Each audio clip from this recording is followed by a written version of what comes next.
મારા મમ્મી પપ્પાના સંબંધો દરેક જગ્યાએ એટલા સારા છે કે કોઈ ઘરે હોય અને કોઈ એક દિવસ માટે આવ્યું હોય તો પણ મમ્મી તેને જમ્યા વગર જવા દેતી નથી।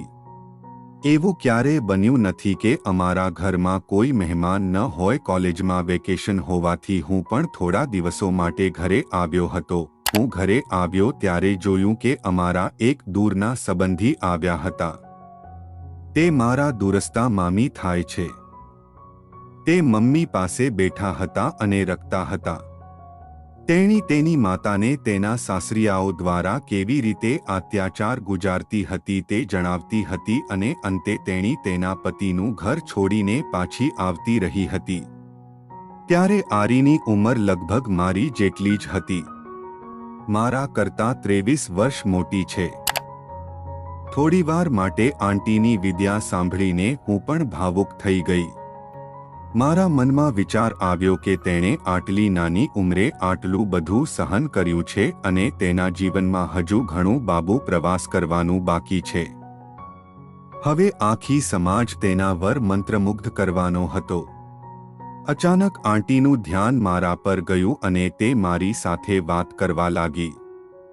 અમે બંને સરખી ઉંમરના હતા અને સારી મિત્રતા હતી।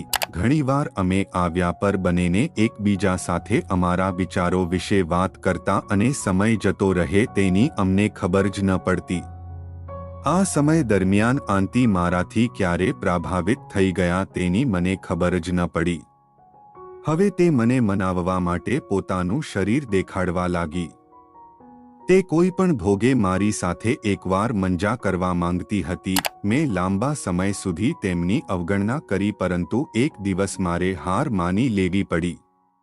મામી પપ્પાને એક પ્રસંગમાં જવાનું હતું। તેમણે મારી જવાબદારી આંટીને સોંપી। આંટી આજે જ મને હલાલ કરવાનો મોકો મળ્યો હતો। મમ્મી પપ્પા બહાર ગયા અને આંટી મારા રૂમમાં આવી। આજે મારી સાથે તેનો મૂડ થોડો અલગ હતો। વાત કરતી વખતે તે મારી નજીક જવાનો પ્રયત્ન કરતી રહી। વાતમાં એમણે કહ્યું કે આજે હું તમને અમૃત પીવડાવીશ।